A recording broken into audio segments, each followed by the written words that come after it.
The gunshot echoed across the valley, startling Lillian Lawrence from her fitful sleep.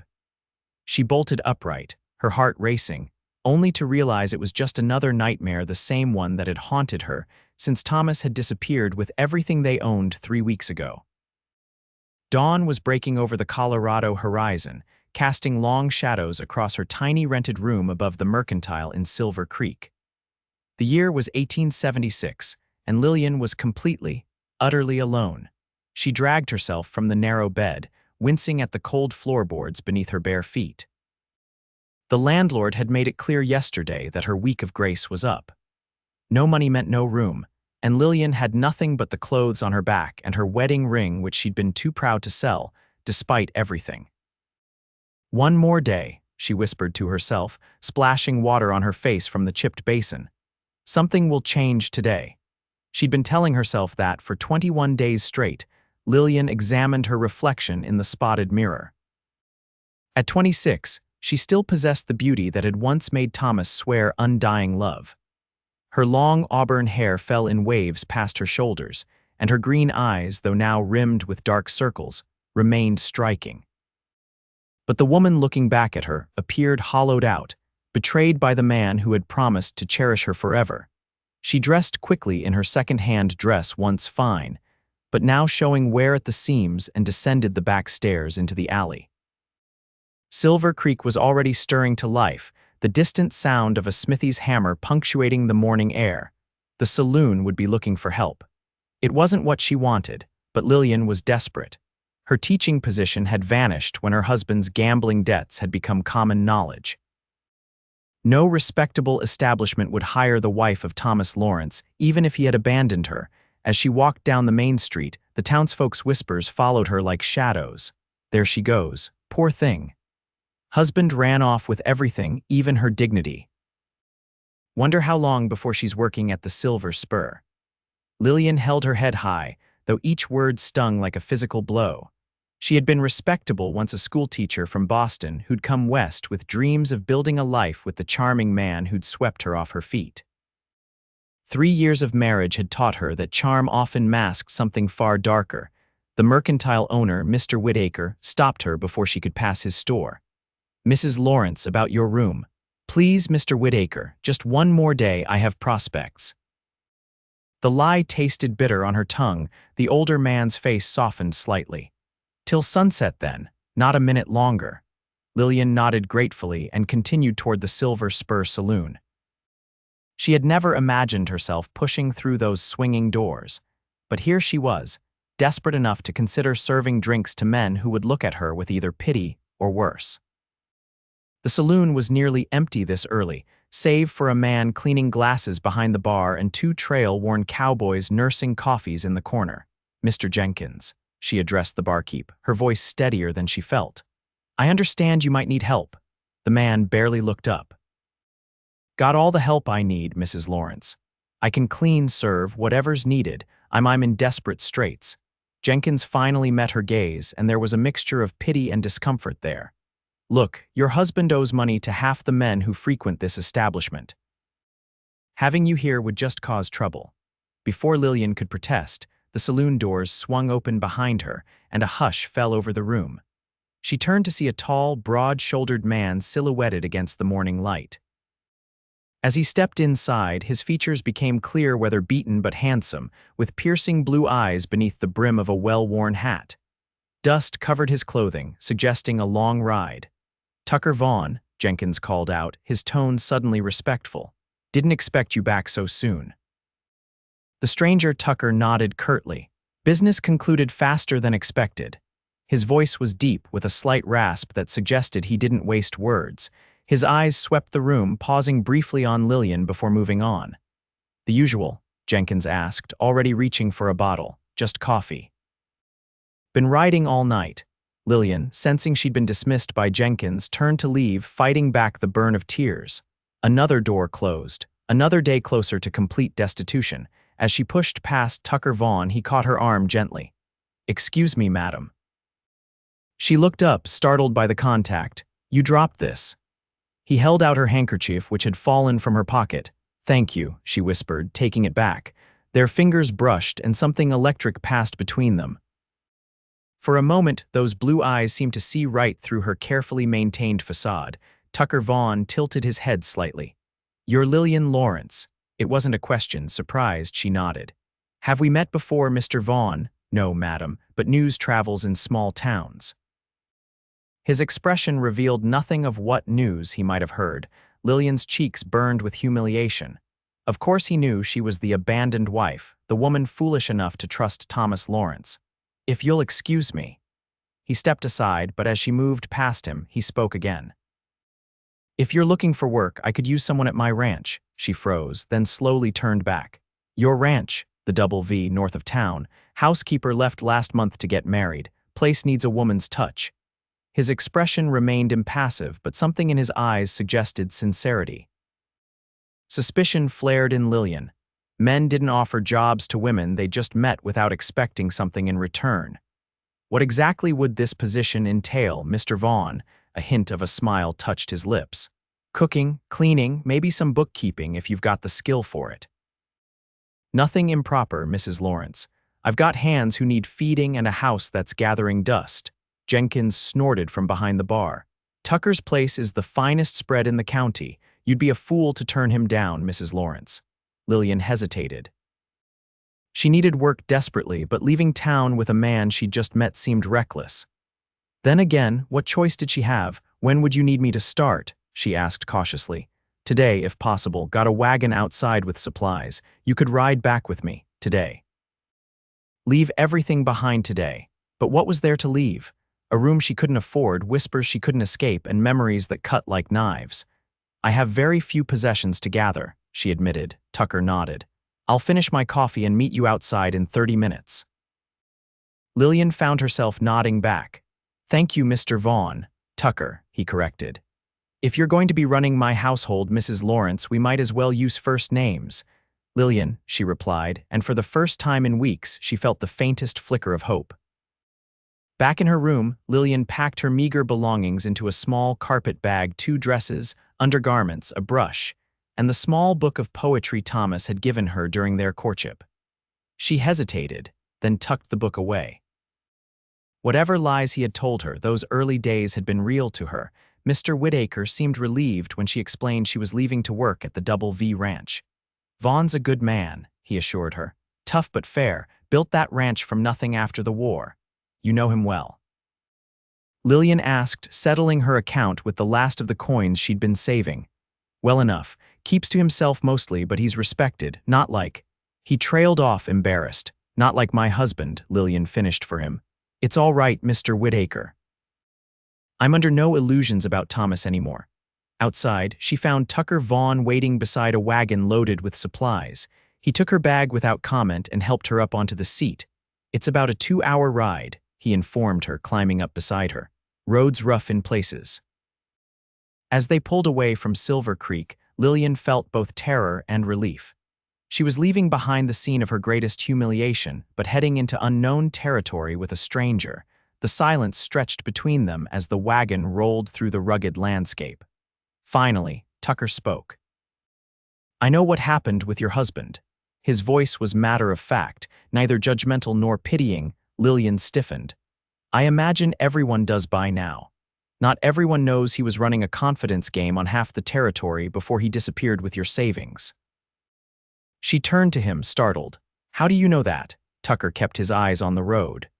"I make it my business to know who's honest and who isn't in these parts. Your husband caught my attention when he started making big claims about mining investments." A bitter laugh escaped her. "Those same investments he convinced me to put my teaching salary into." She shook her head. 3 years of marriage and I never saw it. He left me with nothing, not even a note of explanation." Tucker's hands tightened on the reins. "Some men don't deserve the women they marry." The simple statement, delivered without embellishment, brought unexpected tears to Lillian's eyes. She blinked them back, unwilling to appear weak. "Is that why you offered me this position? Out of pity?" Tucker glanced at her, his expression unreadable. "I offered you a job because I need a housekeeper. Your circumstances just made the timing right." Lillian nodded, not entirely convinced but grateful nonetheless. "I should warn you, Mr. Vaughn, Tucker, my cooking skills are limited. I was raised with servants in Boston, and Thomas never wanted me in the kitchen. A slight smile curved his mouth. Can you follow a recipe? Yes. Then you'll do fine. The last housekeeper left her cookbook. He paused. And if you're willing to learn, I'm willing to be patient. Something about his calm assurance steadied her. I am a quick study, and I'm very grateful for this opportunity. They fell into another silence, but this one felt more comfortable. Lillian watched the landscape change as they traveled northward, rolling hills, giving way to patches of pine forest, a stream cutting through rocky terrain. It was beautiful in a wild, untamed way that still took her breath away, even after 3 years in Colorado territory. There it is, Tucker said eventually, gesturing ahead with a nod. Lillian followed his gaze and couldn't help but gasp. The Double V Ranch spread across a lush valley, the main house perched on a gentle rise overlooking pastures where cattle grazed. Unlike the crude cabins she'd seen on other ranches, this was a proper 2-story home built of sturdy logs, with a wide porch wrapping around the front. Several outbuildings and a large barn completed the picture, all of it framed by distant mountains. It's beautiful, she said honestly. Built most of it myself, Tucker replied, a hint of pride in his voice. Started with just the cabin portion 10 years ago, added on as the herd grew. As they approached, Lillian saw 2 men on horseback riding in from the opposite direction. They raised their hands in greeting as the wagon rolled up to the house. That's Lewis and Caleb, Tucker explained, foreman and his son, good men. He pulled the wagon to a stop, and before he could come around to help her down, Lillian had already hopped to the ground, straightening her skirts. Independent, Tucker observed with that slight smile again. Necessity, she countered.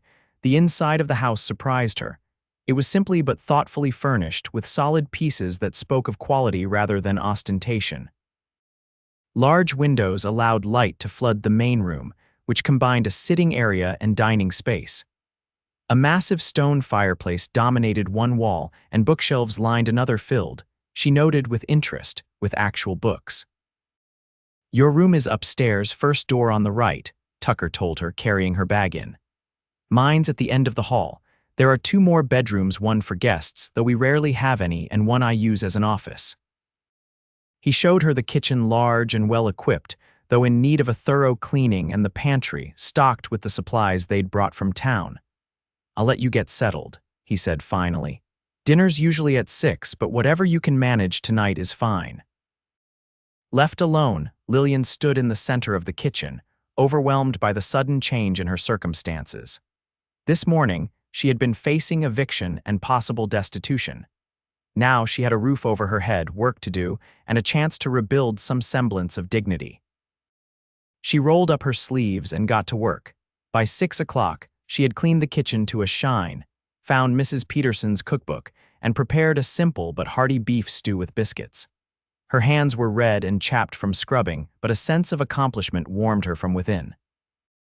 Tucker returned from the barns, washing up at the pump outside before entering through the kitchen door. He stopped short at the transformation. You've been busy, he observed, looking around at the gleaming surfaces and organized shelves. I wanted to earn my keep from the start, Lillian replied, feeling suddenly shy as she ladled stew into bowls. I hope the food is acceptable. They ate at the kitchen table rather than in the dining room, a fact for which Lillian was grateful. The formality of a large table would have emphasized the strange circumstances of their arrangement. This is good, Tucker said after several bites. Better than I've had in months. Lillian felt a disproportionate pleasure at the simple compliment. Thank you. I followed Mrs. Peterson's recipe exactly. Mrs. Peterson was a fine cook, but you've got a lighter hand with the salt. He broke open a biscuit, steam rising. These are perfect. They ate in companionable silence for a while, the only sounds the occasional clink of spoons against bowls and the distant lowing of cattle. May I ask you something? Lillian ventured finally. Tucker nodded, reaching for another biscuit. You said you built this place after the war. Which side did you fight for? It was a bold question in these still divided times, but Lillian wanted to know more about this quiet man who had offered her sanctuary. Union, he replied simply. Cavalry? You, My father supported the Union cause, though he was too old to fight. My brother died at Antietam. Tucker's eyes softened. I'm sorry, I lost friends there too. It seems so long ago now, Lillian said, yet still so present in how it shaped everything after. Tucker nodded. That's why I came west afterward, wanted to build something new away from the ghosts. And have you found peace, I mean? He considered this, his blue eyes distant. Most days. After dinner, Tucker excused himself to check on a mare about to foal, leaving Lillian to clean up and explore her new home more thoroughly. Her bedroom was simple but comfortable, with a real feather mattress and crisp linens. Someone, Mrs. Peterson, presumably had hung curtains at the window and placed a small vase on the dresser. It was more personal than her rented room in town had ever been. She unpacked her few possessions, hanging her dresses in the wardrobe and placing Thomas's book of poetry in the drawer. As she did, something slipped from between the pages, a small photograph of her and Thomas on their wedding day. Lillian stared at it, at her own radiant, hopeful face beside his handsome, smiling one. What a fool I was, she whispered, tears threatening. In a sudden burst of anger, she tore the photograph in half, separating herself from the man who had betrayed her. She moved to throw the pieces away, but at the last moment, tucked the half with her image back into the drawer. A reminder of who she had been and who she never wanted to be again. That night, Lillian slept more soundly than she had in weeks, lulled by the profound quiet of the countryside and the knowledge that, for now at least, she was safe. The next morning, she rose early, determined to prove her worth. By the time Tucker came in from his dawn checks of the property, she had coffee brewing and biscuits baking. "You're up early," he commented, pouring himself coffee. "I wanted to start as I mean to go on," she replied, turning from the stove. "I've made a list of things I think need attention in the house if you'd like to review it." Tucker raised an eyebrow. "No need, the house is your domain now, do what you think best." Lillian felt a flutter of pleasure at his trust. "Thank you, I'll try to be economical. Don't worry about that." "Just make it comfortable." He hesitated, then added, "Make it a home again." Something in his tone caught her attention. "Was it a home before?" Tucker's face closed slightly. "Once, a long time ago." Before she could ask more, the kitchen door opened and two men entered: Lewis, whom she'd glimpsed yesterday, and a younger man who could only be his son, Caleb. Both removed their hats upon seeing her. "Mrs. Lawrence," Tucker said, "this is Luis Mendoza, my foreman, and his son Caleb. They usually take breakfast with us." "Pleased to meet you both," Lillian said warmly. "Please sit, I have plenty." Luis was in his 50s, with silver threading through his dark hair and laugh lines around his eyes. Caleb appeared to be in his early 20s, with his father's features but a more serious demeanor. "It is good to have a lady in the house again," Luis said in accented English. "The boss has been eating terribly since Mrs. Peterson left." Tucker shot him a look that Luis cheerfully ignored. Breakfast was a pleasant affair. Luis and Caleb talked about the day's work ahead, moving cattle to the north pasture, checking fences while Lillian served food and refilled coffee cups. It felt strangely natural, as if she had been doing this for months rather than hours. After the men left, Lillian threw herself into her work. She beat rugs, washed windows, and swept every corner of cobwebs. By midday, she had worked her way upstairs and was tackling the guest bedroom when she noticed a trunk pushed against the far wall. Curiosity got the better of her, and she lifted the lid. Inside were women's things: a few dresses, a shawl, some handkerchiefs with the initials EV embroidered in the corner. Lillian's heart sank. Tucker had mentioned no wife, but these clearly belonged to someone who had once lived here. She closed the trunk carefully, 1,000 questions suddenly pressing against her mind. Was Tucker married, widowed, divorced, and why had he not mentioned it? Her answer came unexpectedly that afternoon. She was hanging fresh herbs in the kitchen when Luis came in for water. "The house already looks better," he observed, filling a dipper from the bucket. "Thank you. It's good to be busy." She hesitated, then forged ahead.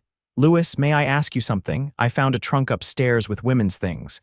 Luis's expression grew somber. "Ah, you found Mrs. Vaughn's trunk." So he was married, or had been. Lillian's disappointment surprised her. "Eleanor Vaughn," Luis continued. "Tucker's wife. She died 7 years ago along with their baby son, childbirth. Lillian's hand flew to her mouth. How terrible, I had no idea. Lewis nodded sadly. Tucker does not speak of it. After he threw himself into building this ranch, working from dawn until he collapsed at night, only in the last year or two has he seemed to come back to himself. Thank you for telling me, Lillian said softly. I won't mention that I know. Lewis seemed to approve of her discretion. You are good for this house, Mrs. Lawrence. Already it feels more alive. When Tucker returned for supper, Lillian had a hearty meal waiting: roasted chicken, potatoes, and fresh bread. If he noticed the house's transformation, he made no comment beyond a nod of appreciation. As they ate, he asked, Do you ride, Lillian? The question surprised her.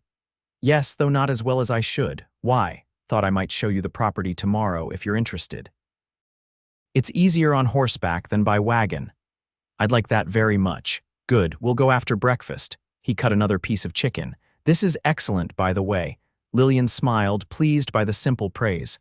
I found a chicken coop I didn't know existed. Are there often eggs? Usually. The hens are skittish, though haven't been tended regularly since Mrs. Peterson left. I'll add that to my morning routine, Lillian promised. And I noticed a patch of ground that might have been a vegetable garden once. Tucker nodded. Eleanor started it. I've kept it cleared, but I don't have the knack for growing things. It was the first time he'd mentioned his wife, and Lillian treaded carefully.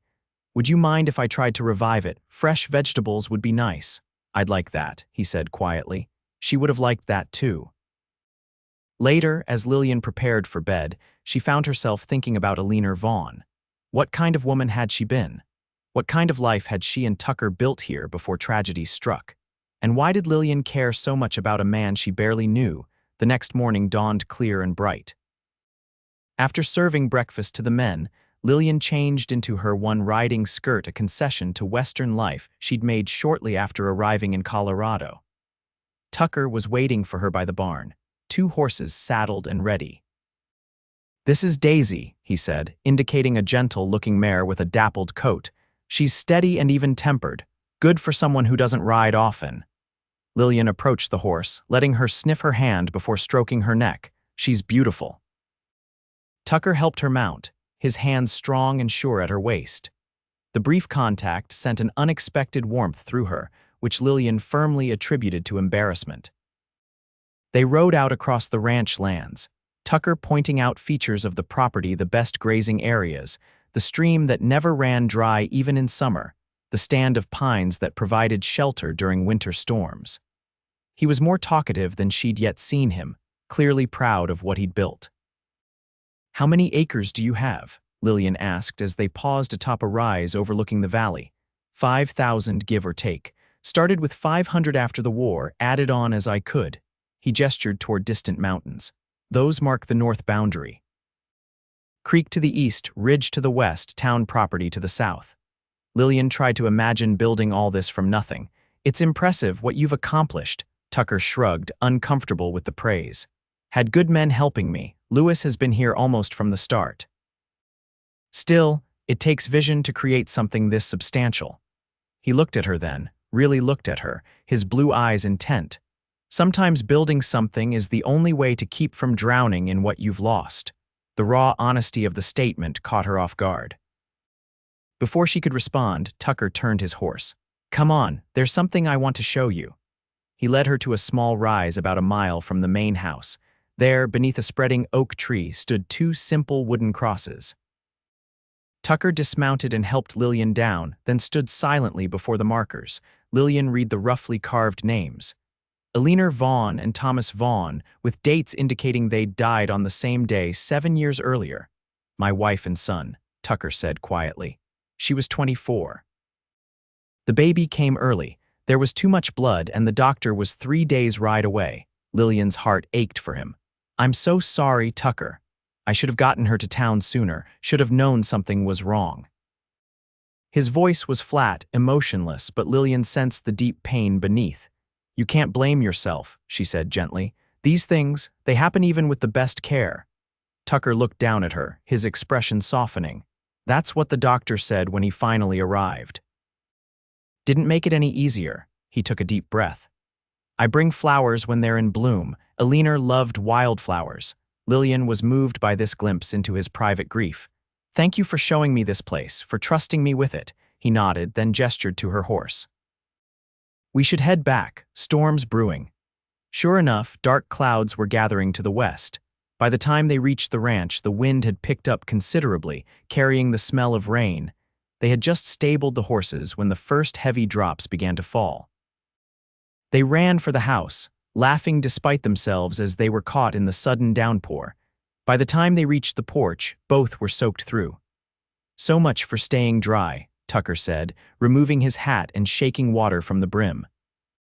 Lillian wrung water from her skirts, suddenly aware of how her wet clothing clung to her. I'd better change before I catch my death.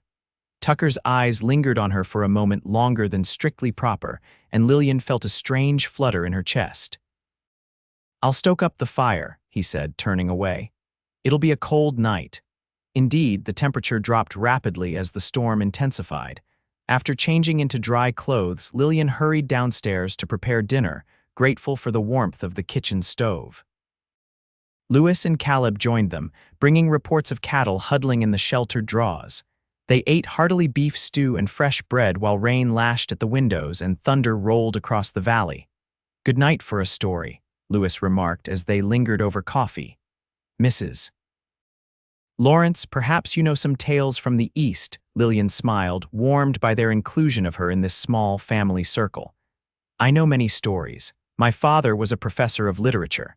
Tell us one, Caleb urged, his usual reserve melting. Something exciting. So Lillian told them the story of Odysseus and the Cyclops, which her father had read to her as a child. She found herself embellishing the tale, using different voices for the characters and dramatic pauses for effect. The men listened, captivated. Even Tucker, who she suspected already knew the story. When she finished, there was a moment of appreciative silence. That was wonderful, Lewis said finally. You must have been an excellent teacher. I tried to be, Lillian replied, a pang of nostalgia for her former life hitting her unexpectedly. You still could be, Tucker said quietly. There are children on nearby ranches who get little schooling. They come into town when weather permits, but it's not enough. Lillian looked at him in surprise. Are you suggesting I teach again? Just a thought, something to consider for the future once you're settled here. He stood, ending the conversation. It's late and tomorrow we'll be busy after the storm. As the others headed to bed, Lewis and Caleb to their quarters in the bunkhouse, Tucker upstairs. Lillian remained in the kitchen, tidying up and considering Tucker's words. The idea of teaching again filled her with unexpected longing. She had loved being a teacher, loved watching young minds open to new ideas, but would anyone trust their children to the abandoned wife of a confidence man? And what did Tucker mean by once you're settled here? Did he see her staying long-term? These thoughts occupied her as she banked the kitchen fire and made her way upstairs. The storm continued unabated, wind howling around the eaves and rain drumming on the roof. As she passed Tucker's room, she noticed a sliver of light beneath the door. She hesitated, then continued to her own room, telling herself it was none of her business if he couldn't sleep. But later, as she lay listening to the storm, she heard a cry of distress from down the hall. Lillian sat up, uncertain if she'd imagined it. Then it came again, unmistakable this time. Pulling on her robe, she ventured into the dark hallway. Tucker's door was still closed, but she could hear movement within, restless, troubled. Tucker, she called softly, knocking lightly. No response, but another sound like a man in the grip of a nightmare. Lillian hesitated only briefly before opening the door. The lamp was still lit, casting a warm glow over the room.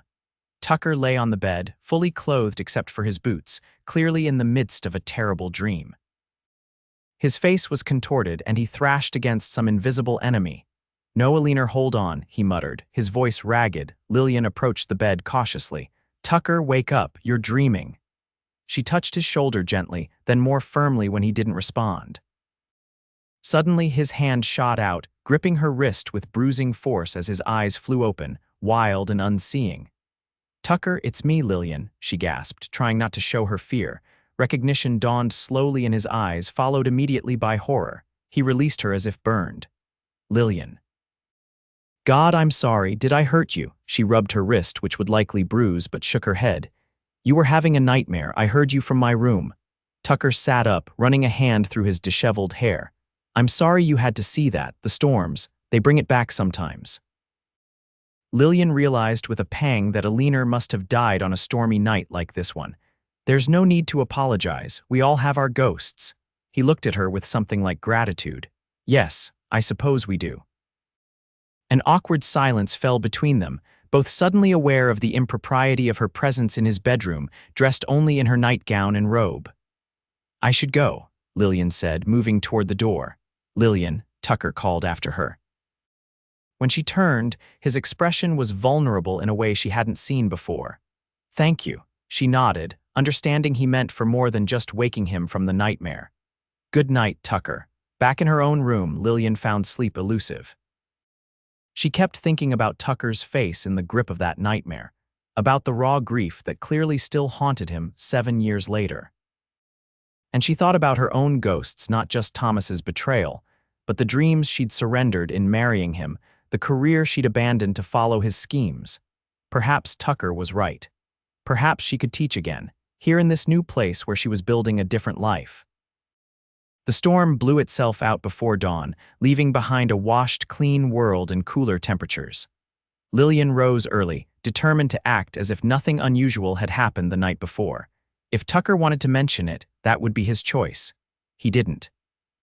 When he came in for breakfast, he greeted her normally, though his eyes lingered briefly on her wrist where faint bruises were indeed forming. Lillian kept her sleeve pulled down and said nothing. The day passed in a flurry of activity. The storm had damaged part of the barn roof, brought down branches across the property, and mudded everything in sight. Lillian kept the coffee pot full and prepared a hearty midday meal for the men who were repairing the damage. By late afternoon, she had the house back in order and decided to explore the abandoned garden plot. The rain had softened the soil, making it easier to see what might have once grown there. A few hardy perennial herbs still struggled in one corner: thyme, sage, and what might be oregano. She was on her knees, clearing weeds from around these survivors when a shadow fell across her work. Looking up, she found Tucker watching her, an unreadable expression on his face. You don't have to do that today, he said. It's been neglected for years. It can wait. Lillian sat back on her heels, pushing a loose strand of hair from her face. I wanted to see what might be salvageable. These herbs are still alive against all odds. Tucker's eyes softened as he looked at the scrubby plants. Alina used to say plants are more resilient than people give them credit for, just need the right conditions to thrive. She sounds like she was very wise. She was. He held out a hand to help Lillian up. Come see what we found in the south pasture. Curious, Lillian allowed him to lead her to a small paddock near the barn. Inside was a spindly-legged fawn, no more than a few weeks old. Caleb found her caught in a washed-out gully. No sign of the mother, Tucker explained, probably taken by wolves during the storm. The fawn eyed them warily from the far side of the enclosure, its large ears twitching nervously. Poor thing, Lillian said softly. Will she survive? With proper care, maybe. Thought you might want to try your hand at raising her. You seem to have a way with reviving things others have given up on. The comment, delivered casually, struck Lillian as significant somehow. She looked up at Tucker, but his attention remained on the fawn. I'd like that, she said finally. What does she need? Goat's milk, warmed but not hot. And patience, lots of patience. He glanced down at her with that hint of a smile. Think you can manage that? I believe I can, Lillian replied, returning his smile more fully. That evening, as she prepared a bottle for the fawn's first feeding, Lillian found herself humming softly something she hadn't done since before Thomas left. The realization stopped her mid-note. Was she happy here? Already, after just 2 days, not happy perhaps, but content, purposeful. The hollow ache of betrayal was still there, but it had receded somewhat, pushed aside by new experiences and responsibilities. She took the bottle out to the paddock, where Tucker was already waiting. He demonstrated how to approach the frightened creature, moving slowly and speaking in low, soothing tones. Let her come to you, he advised, crouching down.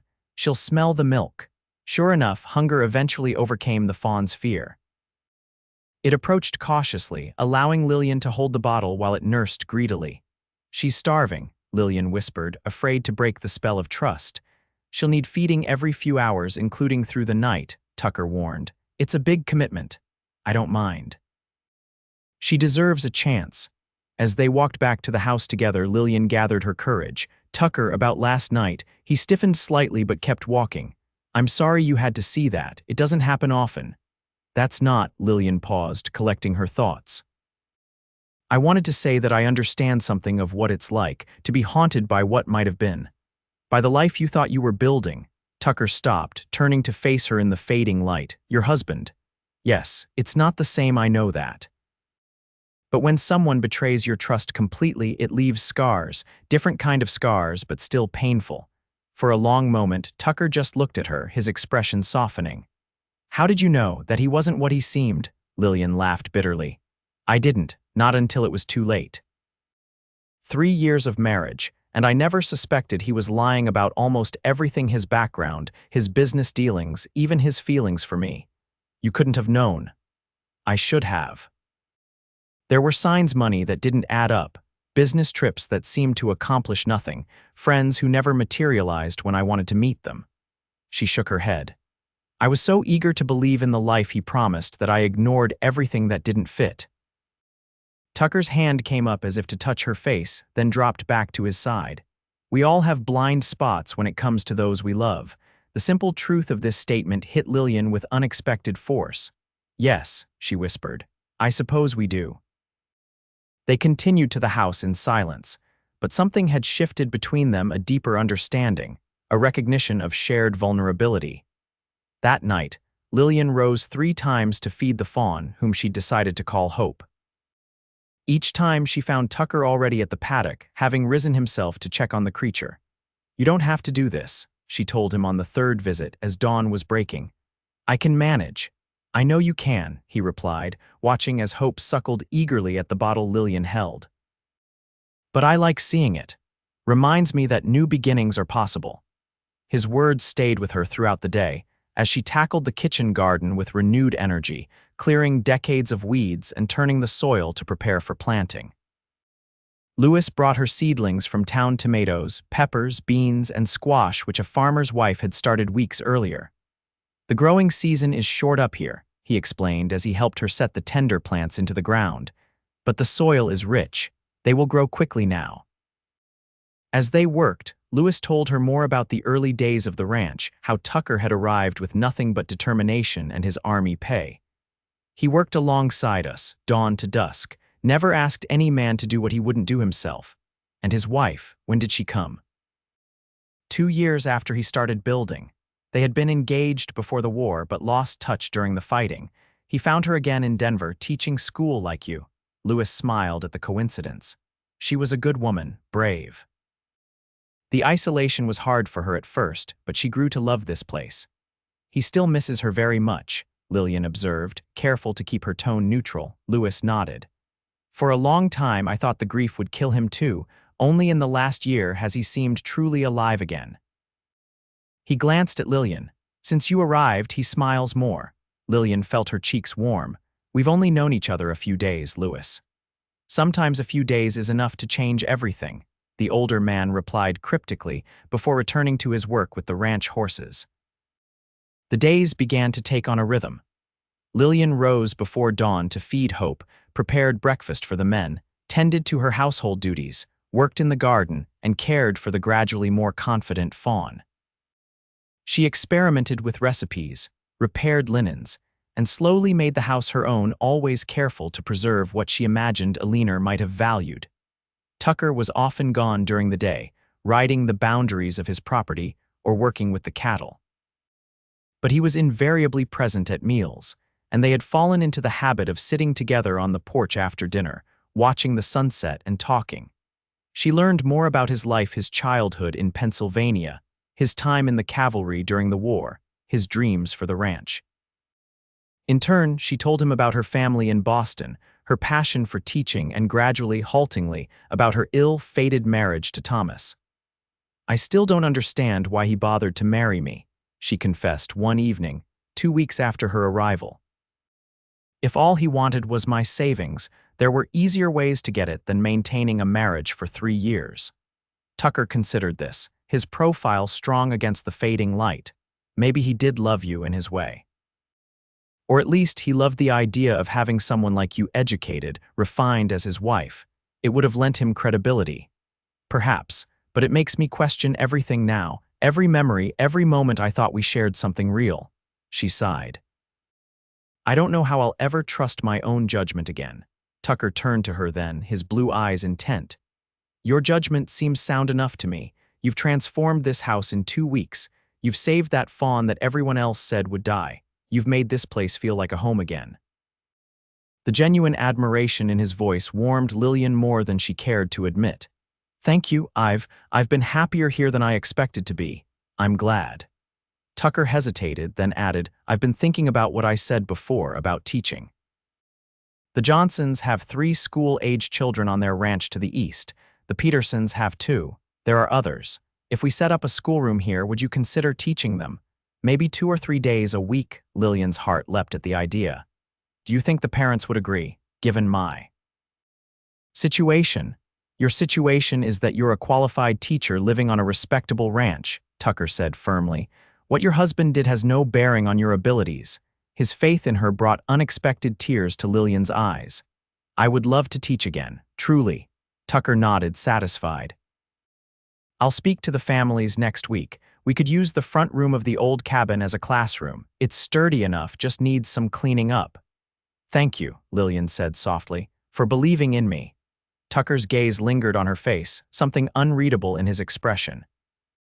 You make it easy to believe in you, Lillian Lawrence. The moment stretched between them, charged with something neither seemed ready to acknowledge. Finally, Tucker stood, breaking the spell. It's getting cold. We should head in. That night, for the first time since her arrival, Lillian dreamed not of Thomas's betrayal, but of a classroom filled with eager students, and Tucker Vaughn watching from the doorway with that slight smile that never failed to quicken her pulse. The next morning brought an unexpected visitor. Lillian was hanging laundry when she heard the sound of an approaching wagon. Shading her eyes, she watched as a smart buggy pulled by a matched pair of grays rolled up the drive. A well-dressed woman in her 40s sat on the seat, handling the reins with practiced ease. As she drew closer, Lillian recognized Mrs. Whitaker, the mercantile owner's wife from Silver Creek. Mrs. Lawrence, the woman called, drawing the horses to a halt. What a surprise to find you here. There was something in her tone that set Lillian immediately on edge. Mrs. Whitaker. What brings you all this way? The woman climbed down from the buggy without waiting for assistance. I've brought some special order items for Mr. Vaughn. Her eyes swept over Lillian's simple dress and work-reddened hands. So the rumors are true. You've taken a position as his housekeeper. The emphasis she placed on the word housekeeper made its insinuation clear.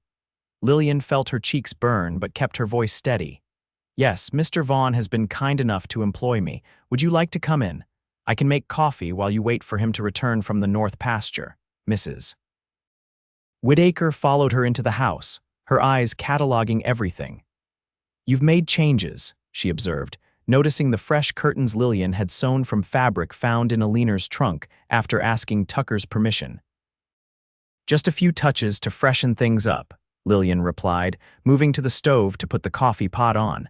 Mrs. Whitaker seated herself at the kitchen table without invitation. You should know, Mrs. Lawrence, that people in town are talking. People in town have been talking about me since Thomas left, Lillian replied evenly. I've grown accustomed to it. This is different. Tucker Vaughn is a respected man. For him to bring an abandoned wife out to his isolated ranch, well, it raises questions about your arrangement. Lillian turned slowly from the stove, anger rising in her chest. My arrangement, as you put it, is that of employee and employer. Mr. Vaughn needed a housekeeper. I needed employment. There is nothing more to it than that. Mrs. Whitaker raised a skeptical eyebrow. If you say so, dear. But you must admit it looks irregular. I didn't realize caring about appearances was more important than helping someone in need, Lillian said coldly. How very Christian of Silver Creek society. The older woman had the grace to flush. Now see here, she was interrupted by the sound of boots on the porch. Tucker entered, removing his hat as he stepped into the kitchen. His gaze moved between the two women, clearly sensing the tension. "Mrs. Whittaker," he said, nodding politely, "this is an unexpected pleasure. Mr. Vaughn. I've brought those special spices you ordered, and some other items Mr. Whittaker thought you might need." She smiled, her demeanor instantly warming.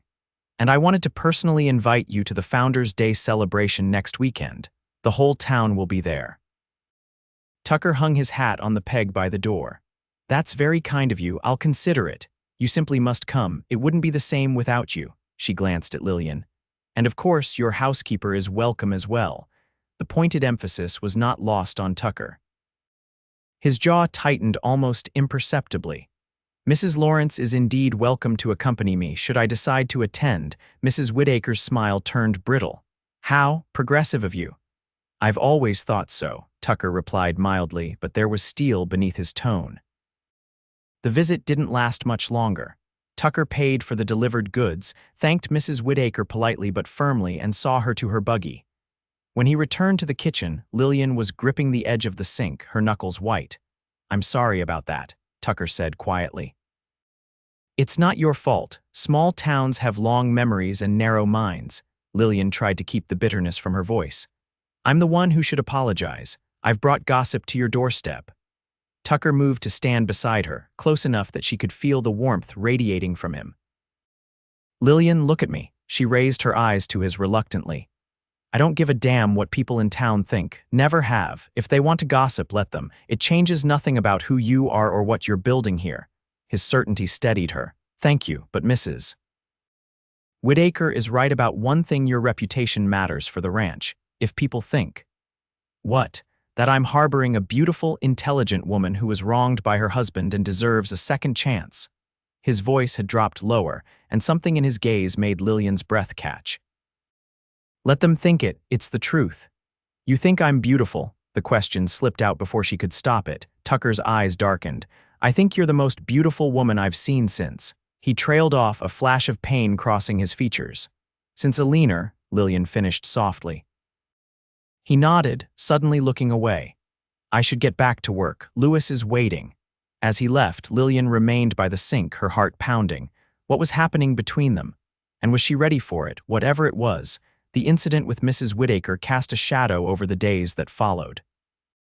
Lillian found herself wondering if every chance encounter, every moment of connection between her and Tucker was being scrutinized by invisible eyes. It made her self-conscious, more reserved in their evening conversations. Tucker noticed the change. "You're quieter than usual," he observed 3 nights later as they sat on the porch watching Hope test her growing legs in the paddock. Lillian sighed. "I've been thinking about what Mrs. Whittaker said, about people talking. And I wonder if it wouldn't be better for me to find a position elsewhere, perhaps in Denver, where no one knows me or my history." Tucker was silent for so long that Lillian thought he might not respond. When he finally did, his voice was carefully controlled. "Is that what you want, to leave?" "No," Lillian admitted, surprising herself with her honesty, "but I don't want to be the cause of difficulty for you either." Tucker turned to face her fully, his expression serious. "Lillian, nothing about having you here has been difficult, quite the opposite." He hesitated, then continued more softly, "I haven't felt this alive in 7 years, since before Alina died." The raw confession hung in the air between them. Lillian's heart hammered in her chest. "Tucker, you don't have to say anything," he interrupted gently. "I'm not asking for anything. I just want you to know that I care what happens to you. I want you to stay if that's what you want too." Lillian found herself nodding. "It is, I want to stay." The relief in his eyes was palpable. "Good, that's good." They fell back into silence, but it was different now, charged with acknowledged feeling, with possibilities neither was quite ready to name. The next morning, Tucker rode into town to speak with the neighboring ranch families about Lillian's teaching proposal. She spent the day in a state of nervous anticipation, throwing herself into baking to keep her mind occupied. By the time Tucker returned in the late afternoon, the kitchen table was covered with pies, bread, and cookies. "Planning to feed an army?" he asked, eyebrows raised as he surveyed the bounty. Lillian laughed self-consciously. "I was nervous about the teaching proposition. Baking helps me think." Tucker removed his hat, hanging it on its customary peg. Well, I have news that might be worth all this effort. Lillian held her breath. And the Johnsons, Petersons, and Millers are all interested. Between them, that's 7 children ranging from 6 to 12 years old. They'd be willing to bring them here 3 mornings a week to start, with the possibility of expanding if it works out well. Joy surged through Lillian. That's wonderful. When could we start? I told them 2 weeks to give us time to prepare the cabin.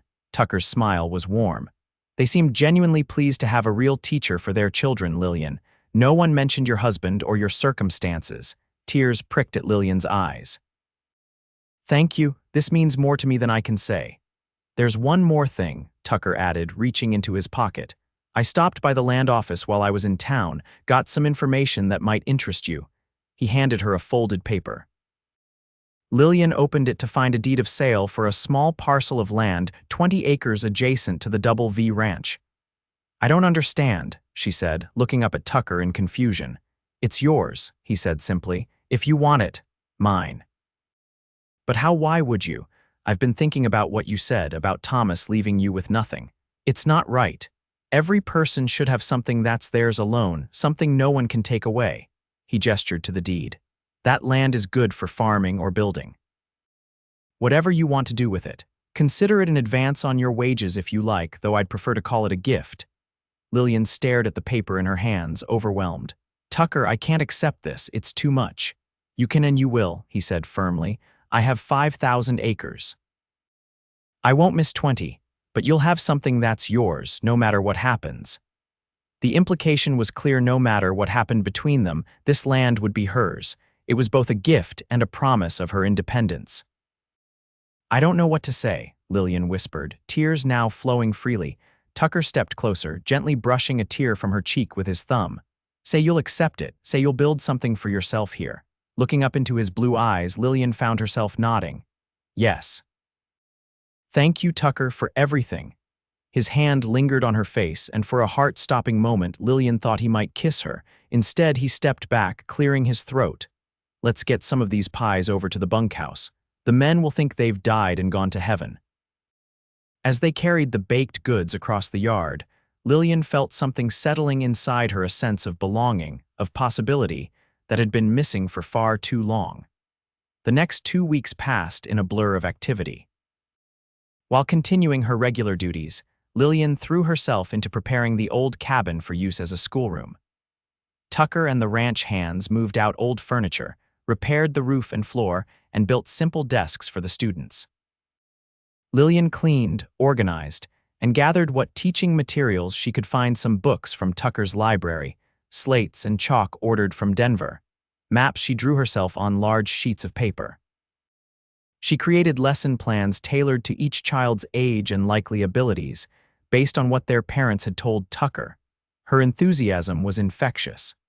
Even the most taciturn of the ranch hands found reasons to stop by the cabin, offering to build shelves or bring wildflowers to brighten the space.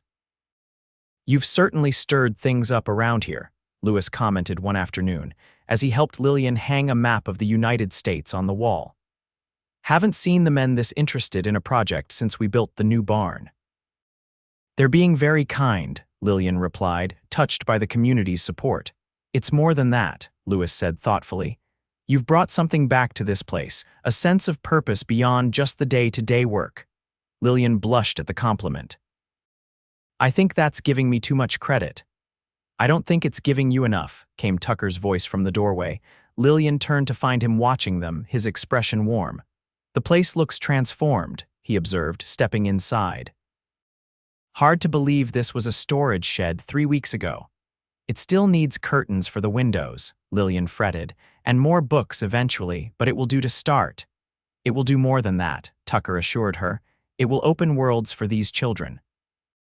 His faith in her project continued to amaze Lillian. Thomas had always subtly undermined her teaching, suggesting it was a quaint hobby rather than a vocation.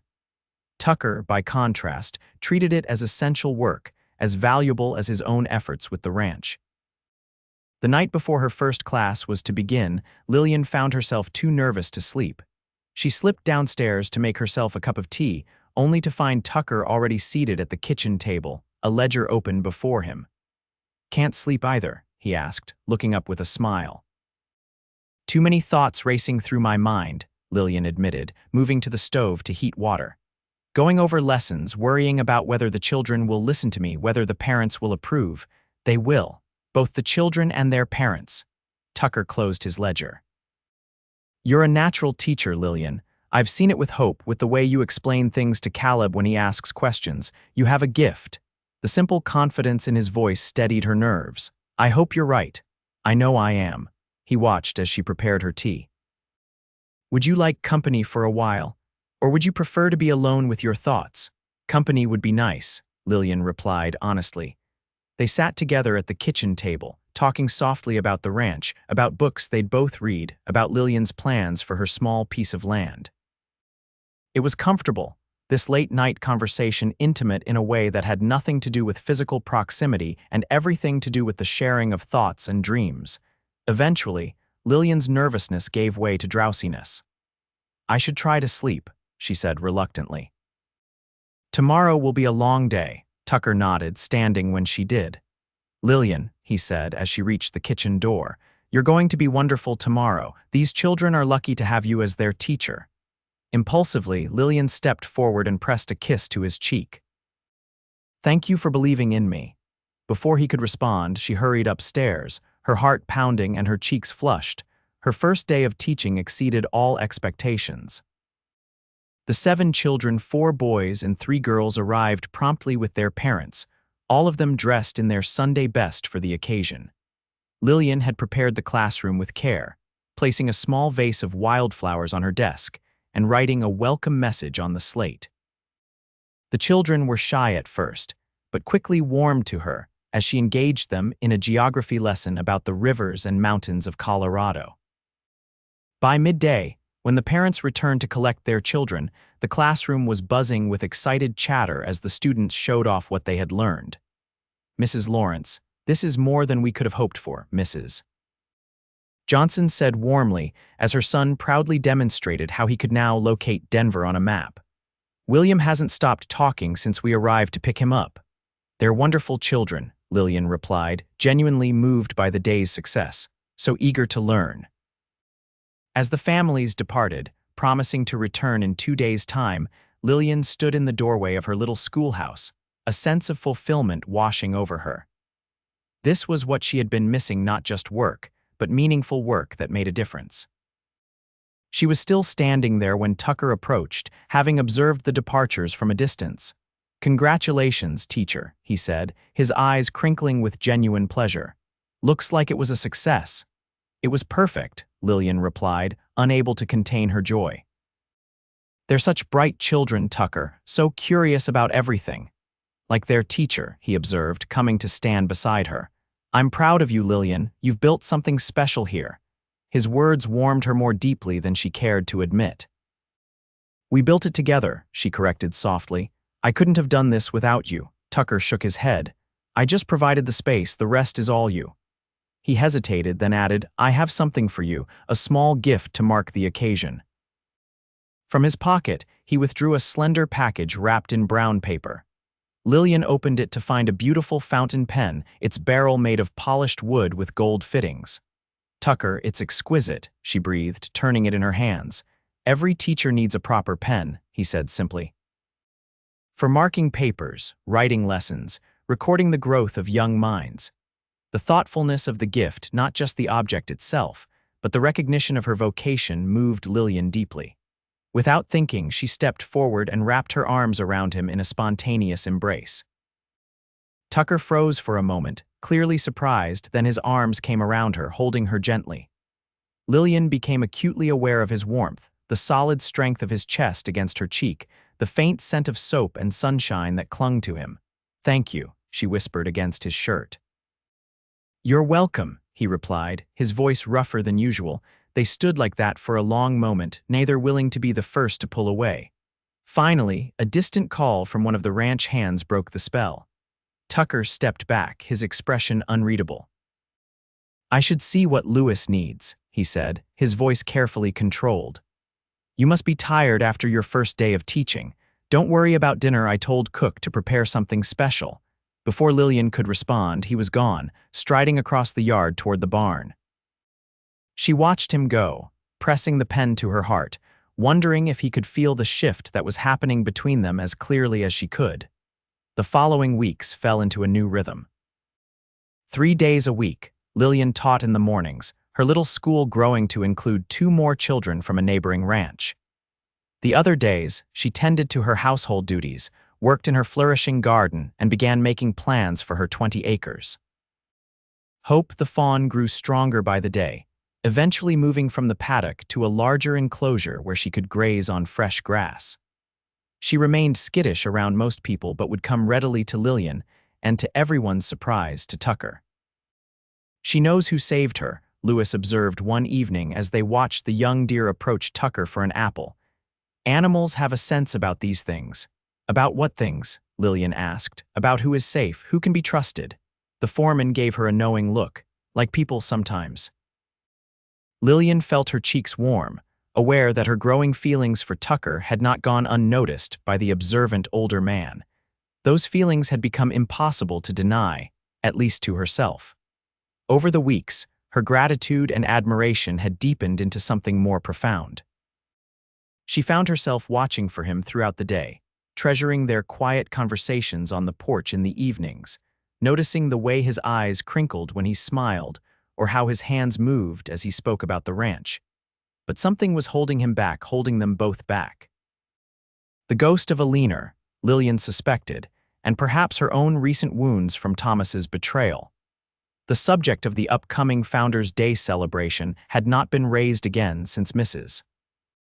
Whitaker's visit, but as the date approached, Lillian found herself wondering if Tucker would attend and if he would want her to accompany him. She got her answer unexpectedly, as she was hanging laundry in the yard. Tucker approached from the barn, looking uncharacteristically hesitant. "Lillian, do you have a moment?" She secured a sheet to the line and turned to him. "Of course. About the Founders' Day celebration this weekend. I usually attend to represent the ranch. I was wondering if you would consider coming with me."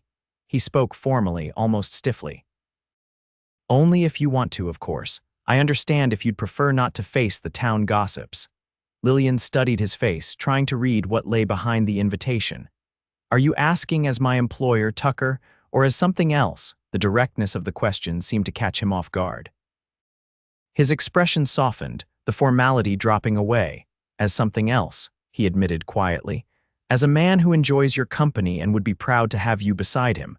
The simple honesty of the answer made Lillian's heart swell.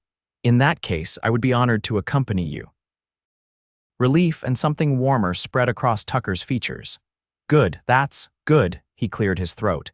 "It's nothing fancy, a community supper, some music and dancing, games for the children, but it's a tradition." "It sounds lovely," Lillian assured him. "Though I'll need to see if I have anything suitable to wear. I haven't attended a social event since." Since Thomas left, she didn't need to finish. Tucker nodded in understanding.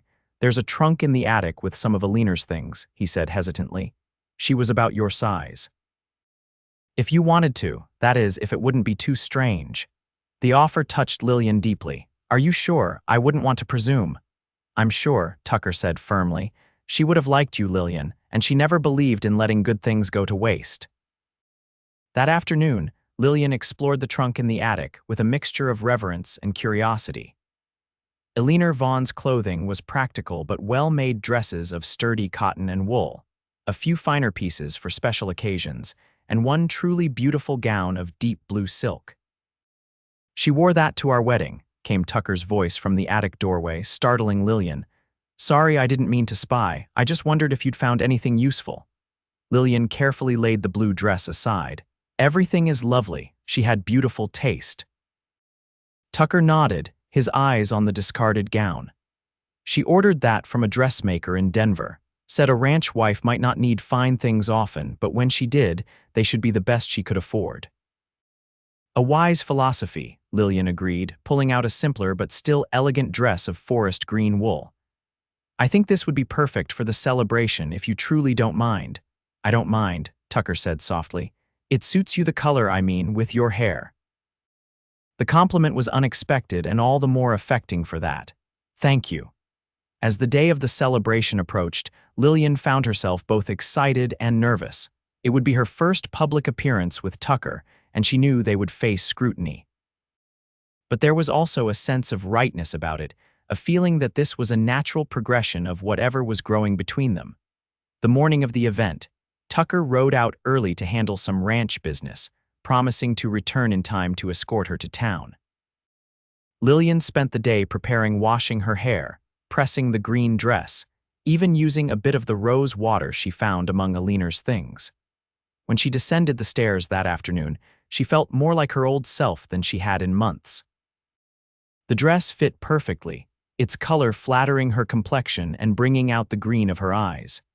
She had pinned her hair up in a simple but elegant style, with a few curls framing her face. Tucker was waiting in the front room, dressed in what was clearly his best dark trousers, a crisp white shirt, and a black frock coat that emphasized his broad shoulders. He turned as she entered, and the look on his face made Lillian's breath catch. "You are beautiful," he said simply, his eyes never leaving her face. "Thank you," Lillian replied, feeling a blush rise to her cheeks. "You look very handsome yourself." Tucker offered his arm, and as Lillian placed her hand on it, she felt a sense of rightness that transcended the moment. Whatever happened in town today, they would face it together. The drive into Silver Creek was pleasant, the late afternoon sun casting a golden glow over the landscape. Tucker pointed out landmarks along the way, telling her stories about the early days of the territory. As they approached the town, Lillian felt her nervousness return. "People will talk," she said quietly. Tucker covered her hand with his own. "Let them. We have nothing to hide, Lillian." The celebration was being held in the town square, which had been transformed with bunting, tables laden with food, and a wooden platform where a small band was setting up. Lanterns hung from ropes strung between buildings, ready to illuminate the gathering once darkness fell. Their arrival did not go unnoticed. As Tucker helped Lillian down from the wagon, she was acutely aware of curious eyes and whispered comments. But Tucker kept her hand firmly in the crook of his arm, his presence steady and reassuring beside her. To Lillian's surprise, the first people to approach them were the parents of her students. "Mrs. Lawrence, so wonderful to see you here," Mrs. Johnson exclaimed, genuinely pleased. "William has been telling everyone about the geography lesson you taught yesterday." "He's a very bright student," Lillian replied warmly. "All your children are." As they chatted, more people approached, some merely curious, others genuinely welcoming. Tucker remained at her side, his quiet presence lending her confidence. When Mrs. Whitaker appeared, her smile tight but polite, Lillian greeted her with perfect composure. "Mrs. Lawrence, Mr. Vaughn, so pleased you could attend." The mercantile owner's wife eyed Lillian's dress with barely concealed interest. "You look quite refreshed, thank you," Lillian replied simply. "It's a lovely celebration. You must have worked very hard to organize it." The acknowledgement of her efforts softened Mrs. Whitaker somewhat. "Yes, well, Founders' Day is important for community spirit." "Mr. Vaughn, the mayor was hoping you might say a few words later, as one of our most prominent citizens." Tucker nodded politely. "If the mayor wishes it, of course." As the evening progressed, Lillian found herself enjoying the celebration more than she had anticipated. The food was plentiful and delicious, the music lively, and the atmosphere festive. Children ran playing between the tables, and as darkness fell, the lanterns were lit, casting a warm glow over the gathering. During a break in the music, the mayor indeed called upon Tucker to say a few words. As he stepped onto the platform, Lillian felt a surge of pride. He spoke briefly but well, acknowledging the town's founders and the importance of community in the often harsh frontier life. "We build something special here together," he concluded, his eyes finding Lillian in the crowd. "Something worth preserving and worth passing on to those who come after us." The applause was genuine and warm. As Tucker rejoined her, Lillian saw him in a new light, not just as her employer or even as the man she was growing to care for, but as a respected leader in this community, a man who had built something significant from nothing. "That was a lovely speech," she told him quietly. "I meant every word," he replied, his eyes holding hers, "especially about building something worth passing on." The music started up again, this time a slower tune. Around them, couples moved to the open area before the platform, forming into sets for a country dance. "Would you dance with me, Lillian?" Tucker asked, offering his hand. The question seemed to carry more weight than the simple invitation warranted.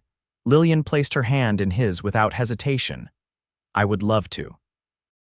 Dancing with Tucker felt natural, as if they had been partners for years, rather than mere acquaintances of a few weeks.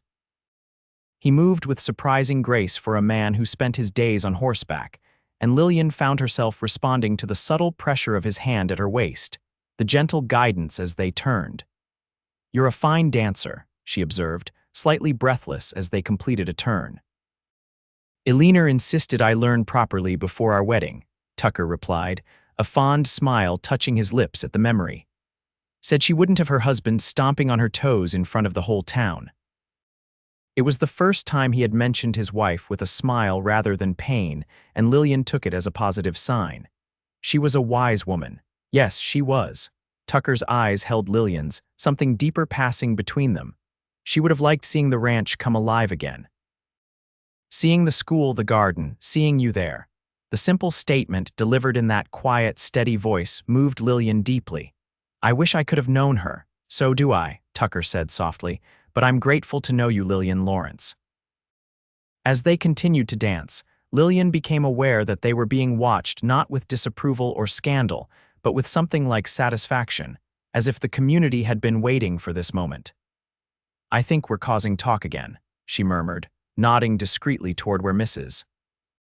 Whitaker stood conferring with several other town matrons, all of them casting approving glances in their direction. Tucker followed her gaze and chuckled. "Not the kind of talk you might think, more likely they're planning our future for us." The casual reference to a shared future sent a thrill through Lillian that she couldn't quite suppress. And what future would that be? Tucker's hand tightened slightly at her waist, drawing her a fraction closer. "One I've been thinking about more and more lately," he admitted, his voice dropping so only she could hear. "But I wasn't sure if it was too soon, if you were ready to think about possibilities." Lillian's heart pounded in her chest. What kind of possibilities? The music was coming to an end, forcing them to break apart as the dance concluded. Tucker kept hold of her hand, however, drawing her away from the other dancers toward the edge of the gathering where lantern light gave way to shadow. "Possibilities like making what we have permanent," he said finally, facing her directly. "Like asking you to stay at the Double V not as my housekeeper, but as my wife." The words hung in the air between them, both a question and a declaration. Lillian felt dizzy with the suddenness of it, though part of her had been anticipating this moment for weeks. "Tucker," she began, her voice unsteady, "I'm honored that you would think of me that way, but are you certain? It's been such a short time, and your memories of Eleanor are still so present." "Eleanor will always be part of me," Tucker interrupted gently. "Just as your experience with Thomas will always be part of you, but we're not defined only by our pasts, Lillian." He took both her hands in his. "I've watched you these past weeks, your strength, your kindness, your determination to build something new from the ashes of what was lost. I admire you, I respect you. And yes, I'm falling in love with you." The simple declaration, spoken with such quiet certainty, brought tears to Lillian's eyes. "I'm falling in love with you too," she whispered. "But I'm afraid, what if I'm wrong again? What if we take it slowly?" Tucker suggested, his thumbs tracing gentle circles on the backs of her hands. "I'm not asking for an immediate answer. Just for you to consider the possibility of us building a life together, of making what we have official in the eyes of the community and the law." Lillian nodded, grateful for his understanding. "I would like that to take time to consider it properly. Not because I doubt my feelings, but because I want to be sure of myself this time." "Then that's what we'll do." Tucker raised one of her hands to his lips, pressing a gentle kiss to her knuckles. "We have time, Lillian, all the time we need." The rest of the evening passed in a golden haze for Lillian. They rejoined the celebration, accepting congratulations from those who had clearly been watching their private conversation. News traveled fast in small communities, though neither confirmed nor denied any engagement. As they drove back to the ranch under a canopy of stars, Lillian felt a profound sense of peace settling over her. Whatever the future held, she was no longer facing it alone. "Thank you for bringing me tonight," she said, as the lights of the ranch house came into view. "It meant more than I can say." Tucker glanced at her, his expression soft in the moonlight. "Thank you for coming with me, for being brave enough to face the town and whatever they might say." "It was easier than I expected," Lillian admitted. "People were kind." "They recognize a good match when they see it," Tucker replied simply, pulling the wagon to a stop before the house. As he helped her down, his hands lingering at her waist, Lillian felt the same electric awareness that had been building between them for weeks. They stood close together in the moonlight, neither willing to break the moment by moving away. "Lillian," Tucker said softly, his voice rough with emotion, "may I kiss you?" The gentlemanly request touched her deeply. "Yes," she whispered, "please." Tucker's lips met hers with exquisite gentleness, a kiss that spoke of reverence and promise rather than demand. Lillian's hands came up to rest on his shoulders, steadying herself as the world seemed to tilt around them. When they finally broke apart, both slightly breathless, Tucker rested his forehead against hers. "I've wanted to do that since the day you came here," he confessed. "I'm glad you waited," Lillian replied honestly. "I needed time to find myself again, to remember who I was before Thomas." Tucker nodded, understanding perfectly. "And now, who are you now, Lillian Lawrence?" She smiled up at him, feeling truly herself for the first time in years. "I am a teacher, a gardener, a woman who is learning to trust again both others and herself. And I am very much falling in love with you, Tucker Vaughn." His answering smile was like the sunrise. "Then we're evenly matched because I am very much in love with you." The next weeks unfolded with a new awareness between them.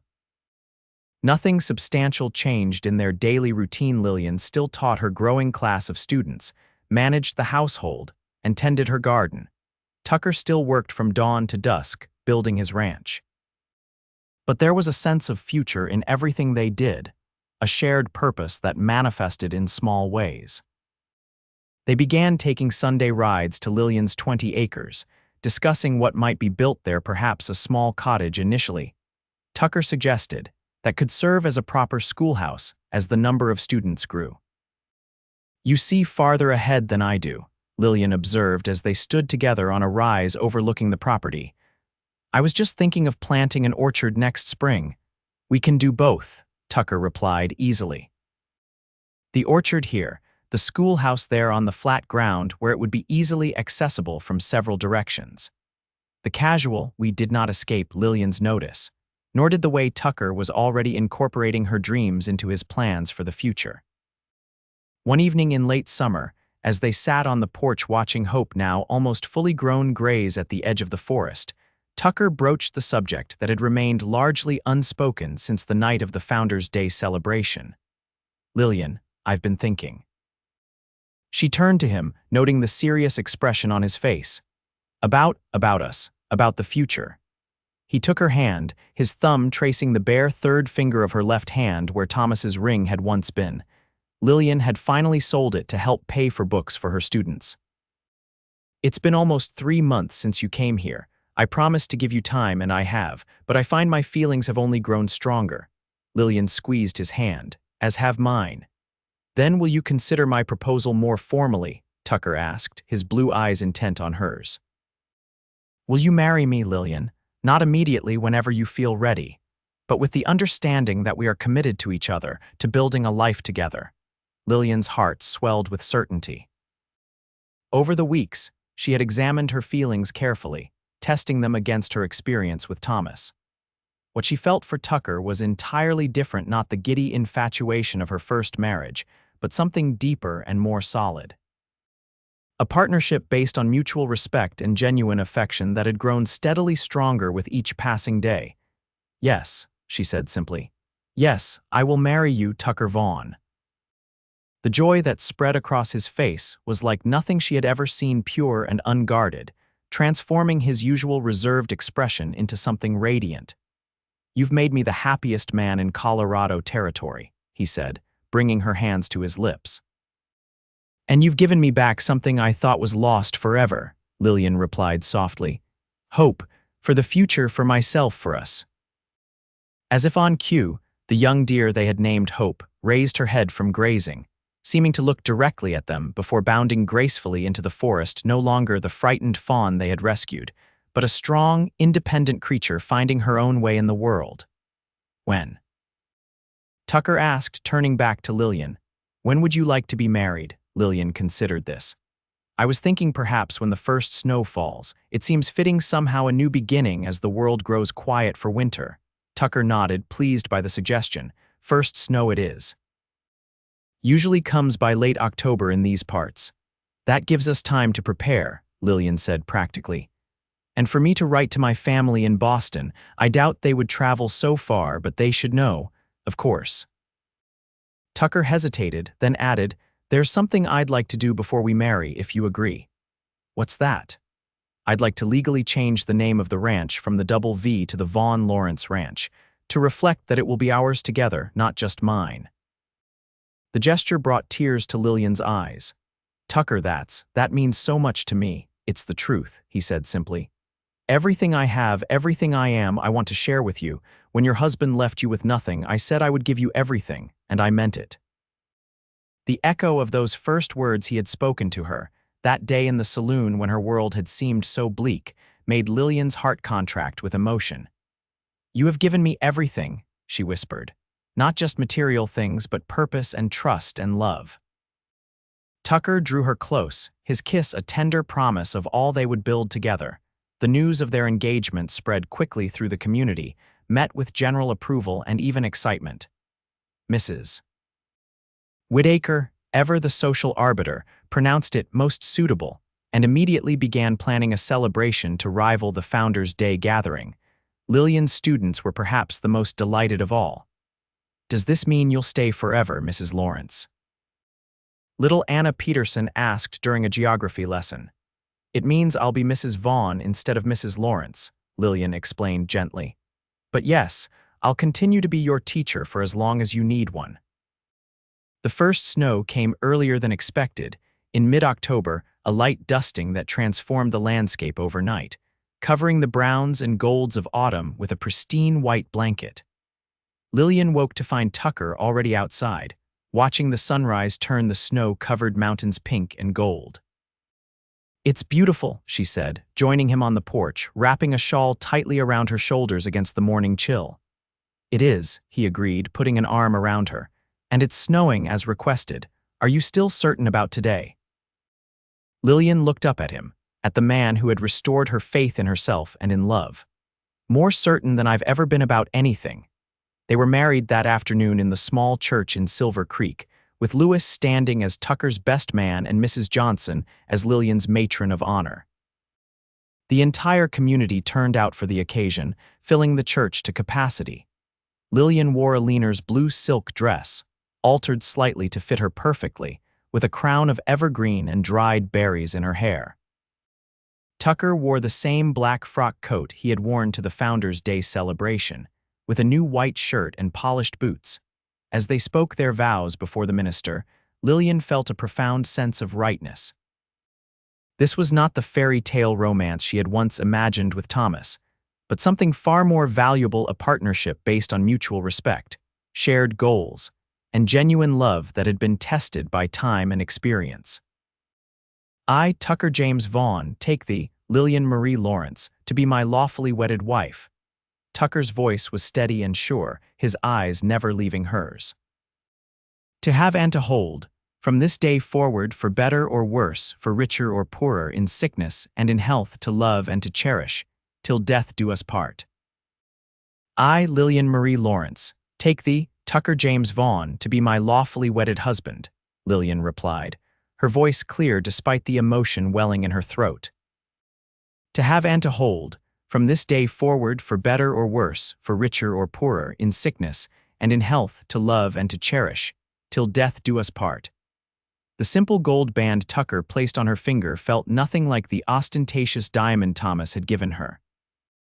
This was a token of genuine commitment, unadorned but true like the man who offered it. I now pronounce you husband and wife, the minister declared. Mr. Vaughn, you may kiss your bride. Tucker's kiss was both tender and triumphant, a public declaration of what had been growing between them since that first day in the saloon when he had offered a desperate woman a chance at a new life. The celebration afterward, held in the town hall, was joyous and heartfelt. People danced and feasted and toasted the newly married couple well into the evening. Through it all, Tucker remained at Lillian's side, his quiet presence a constant reassurance. As they finally drove home through the moonlit, snow-covered landscape, Lillian leaned against her husband's shoulder, content in a way she had never imagined possible 6 months earlier. "Happy, Mrs. Vaughn?" Tucker asked, his voice warm in the cold night air. "Completely, Mr. Vaughn," she replied, smiling up at him, "though I may need time to get used to the new name." "We have all the time in the world," he assured her, pressing a kiss to her temple, and they did. The years that followed were not without challenges, the harsh realities of ranch life, a difficult first pregnancy that ended in miscarriage, the occasional resurfacing of painful memories.